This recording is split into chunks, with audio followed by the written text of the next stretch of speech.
নমস্কার বন্ধুরা, আমার রান্নাঘরে আপনাদের সবাইকে স্বাগত। আজ আমার রান্নাঘরে বানানো হচ্ছে সন্ধ্যার স্ন্যাক্স।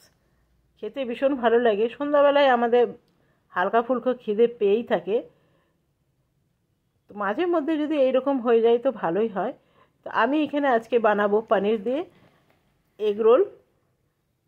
এখানে কেটে নিয়েছি পনির প্রায় 150 গ্রামের মতন পনির আছে, আর কেটে নেবো পেঁয়াজ। তবে এইখানে আপনারা কিছু আরও সবজি অ্যাড করতে পারেন, যেমন ক্যাপসিকাম, গাজর, এগুলো অ্যাড করতে পারেন, বিনসও অ্যাড করতে পারেন। তবে না, আমার এই পেঁয়াজ আর বাঁধাকপি এই দুটোই ভীষণ ভালো লাগে।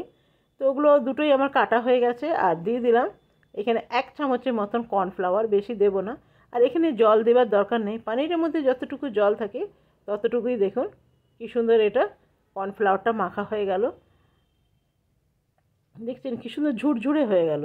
এইখানে দিয়ে দেবো তেল, খুব সামান্য তেল দেবো, বেশি তেল দেব না। এরপরে পনিরগুলো আমি একটু ভেজে নেব। আর এগুলো এমনিও খেতে ভীষণ ক্রিস্পি হয়, জানেন। আপনি যদি এটা ভাতের সাথে, ডাল ভাত আর এই পনির ভাজা দিয়েও খাওয়া যায়, সঙ্গে থাকবে একটু আলু সেদ্ধ, মাখা আলু সেদ্ধ, দারুণ লাগবে কিন্তু।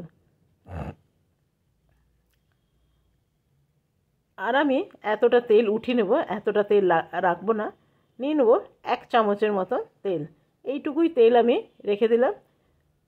সাথে দিয়ে দিলাম পেঁয়াজ, আর দিয়ে দেবো বাঁধাকপি।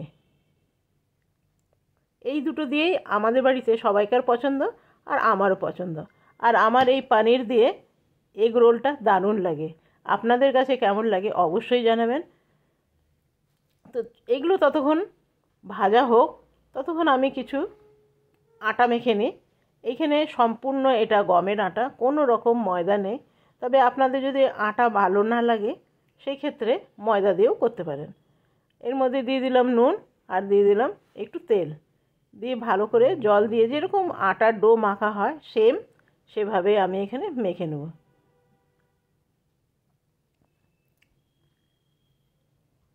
তবে ময়দা দিয়ে করলে না সেটা কি হয়, দেখতে একটু সাদা সাদা হয়, কিন্তু বেলার সময় না সিঙ্ক করে। আপনি বেলবেন, ছেড়ে দেবেন, আবার গুটে যায়, ওইটা একটু অসুবিধা হয়। আর দিয়ে দিলাম এখানে সামান্য ডার্ক সয়া সস। আটাটা আমার মাখা হয়ে গেল। তবে আটারটা খেতে ভীষণ ভালো হয় ময়দার চেয়ে, শরীরের জন্যও ভালো। তো এটা আমার হয়ে গেছে। চলুন এরপরে রুটিগুলো বানিয়ে নেওয়া যাক। একদম রুটির মতনই বেলে নিতে হবে। তবে যতটা পারা যায় কম তেল ব্যবহার করেছি। তো দেখুন এটা রুটির মতন আমার বানানো হয়ে গেল। এরপরে এটা সেঁকে নেব। আর এদিকে আমি একটা ডিম ফাটিয়ে নেব। আমি একটাই নিলাম, আপনারা যদি ডবল ডিমের করতে চান সেটা আরও ভালো হয়, আর একটু হেভি হবে। দিয়ে দিলাম সামান্য নুন। এদিকে রুটিটাও আমি একটু পাল্টে দিলাম, আর দিয়ে ভালো করে ফেটিয়ে নেব।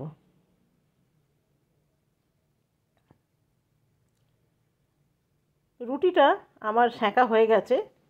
এরপরে এটাকে সরিয়ে রাখবো। তাওয়ার মধ্যে খুব সামান্য তেল দিলাম, 1/2 চামচের মতন তেল হবে। তেলটা গরম হয়ে গেছে। এরপরে ডিমটা দিয়ে দেবো। ডিমটা দিয়ে ভালো করে ছড়িয়ে নিতে হবে, রুটির সাইজের মতন করে নিতে হবে।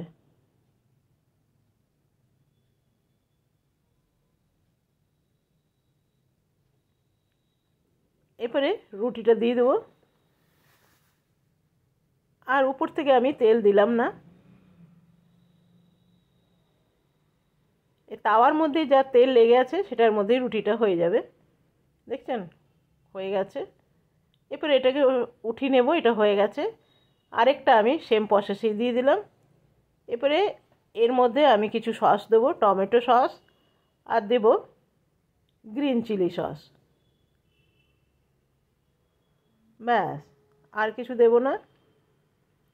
এরপরে চারিদিকে এটা লাগিয়ে নেব। এরপরে যে পনিরগুলো আমি ভাজলাম সেগুলো দিয়ে দেন, একটু বেশি করে দেবেন তাহলে ভালো লাগবে। দিয়ে দেবো উপর থেকে বাঁধাকপি আর পেঁয়াজ ভাজা, উপর থেকে দিয়ে দিলাম লেবু, আর দিয়ে দেবো একটু সামান্য নুন, আর দিয়ে দেবো গোলমরিচ, দিয়ে ভালো করে মুড়ে নেব। একটা টিস্যু পেপার দিয়ে মুড়ে নিলাম, মুড়তে খুব একটা আমি ভালো পারি না। আরেকটা আমি সেম প্রসেসেই বানিয়ে নেব। রুটিটা আমার সেঁকা হয়ে গেছে, কেন রুটির মতন করে নিতে হবে, রুটিটা বেশ বড় সাইজের তো, সেজন্য এটাও করে নিলাম। দিয়ে দেবো ওপর থেকে সামান্য একটু তেল দিলাম, নামমাত্র, ব্যাস। এবারে একটু পাল্টে দিলাম, এটাও আমি 2 রকম সস দিয়ে মুড়ে দেবো, ব্যাস। যারা মেয়োনিজ খেতে পছন্দ করেন তারা একটু মেয়োনিজ দিয়ে দেবেন, আর উপর থেকে এরকম একটু পনিরগুলো বেশি করে দেবেন। মুরগি মাংস তো আমরা খেয়েই থাকি মুরগি, তবে এইটা জানেন তো আরও মাশরুম দিয়েও দারুণ হয়। আপনার পনির মাশরুম দিয়ে দুটো মিক্স করে করলে না ভীষণ ভালো হয়। কখনো এনে বানিয়ে দেখবেন। আমার কাছে মাশরুম নেই, থাকলে আমি এর সাথে মিক্স করে দিতাম। তো আজকের রেসিপি আপনাদের কাছে কেমন লাগলো? ভালো লাগলে একটা লাইক করতে ভুলবেন না। পনির দিয়ে বানিয়ে দেখবেন, অসাধারণ লাগে।